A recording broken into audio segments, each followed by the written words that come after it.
Professor, qual que é a diferença da ação divisória para a ação de extinção de condomínio? E aqui eu quero que vocês prestem demais, mas demais atenção.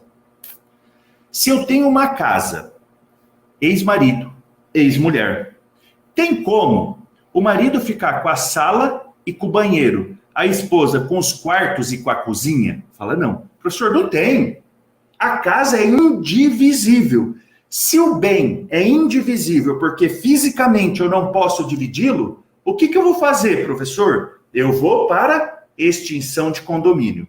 Agora, se a fazenda é grande e o módulo rural mínimo, exemplo, uma fazenda de 100 hectares, são 2 pessoas que vão receber. Posso dividir 50 e 50? Posso. Então, aí eu faço uma ação divisória. Agora, se eles herdam um módulo rural, um exemplo, são 2 herdeiros, herdaram uma chácara de finado pai e finada mãe, que tem 5 hectares. E nessa respectiva região, 5 hectares é o mínimo que o INCRA permite para registrar esse imóvel rural. Tem como esses 5 hectares eu dividir assim, ó, em 2? Não tem. Por quê? Porque a lei proíbe essa divisão. Logo, o que eu e você, na advocacia, vamos fazer numa situação onde esses condôminos que estão sobre um bem que não caiba divisão, o que nós vamos fazer? Propor uma extinção de condomínio. Agora, ou seja, uma extremação na via extinção de condomínio. Agora, se o bem comporta, é um terreno muito grande, 500 metros quadrados, cada um vai ficar com 250 metros quadrados, dá para ajuizar uma ação de obrigação de dividir? Dá. Aí eu faço a divisória. Professor, se eu fizer uma ação divisória, onde o bem não pode ser dividido, o que vai acontecer? Julgado extinto por impossibilidade jurídica do pedido. Olha que vergonha que você vai passar. Aí a questão é o seguinte: quando nós falamos de ação, então, divisória, nós vamos imaginar a possibilidade jurídica ou física de dividir um imóvel. Mesmo que tenha um herdeiro que fala, eu não assino, eu não aceito, é um absurdo isso. Mesmo que tenha um herdeiro que se oponha.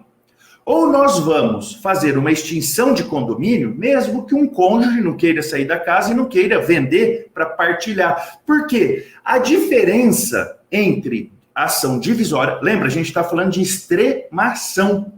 A extremação, lembra, é dividir o imóvel, é dividir. E aí, as 3 modalidades: demarcatória, que é um vizinho contra outro, divisória é interna, e extinção de condomínio, quando não podemos juridicamente dividir, nem fisicamente dividir.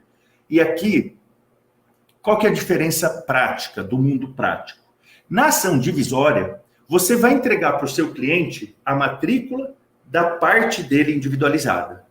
Na ação de extinção de condomínio, você vai entregar para o seu cliente o valor em dinheiro que o bem, a metade dele tem, se for metade, a cota dele em dinheiro, porque na extinção de condomínio, o juiz manda avaliar o bem e faz um leilão. Esse leilão é até difícil de arrematação, porque ele não é igual aquele leilão da execução. No leilão da execução, eu posso arrematar até 51% do valor de avaliação. Nessa extinção de condomínio, não existe isso. O imóvel é arrematado pelo valor da avaliação. Então, acaba sendo um leilão um pouquinho mais demorado de ter um comprador. Na divisão, nós vamos entregar uma matrícula individualizada. Olha, sua parte da fazenda é essa, sua parte do terreno é esse, toma aqui sua matrícula, cumpri minha missão como advogado que regulariza imóveis. Na ação de extinção de condomínio, você vai pegar e falar assim, ó, sua parte do imóvel é R$200 mil, toma aqui os seus R$200 mil. Por quê? Porque houve um leilão e houve arrematação. Combinados aqui, vocês nunca mais vão errar isso daqui.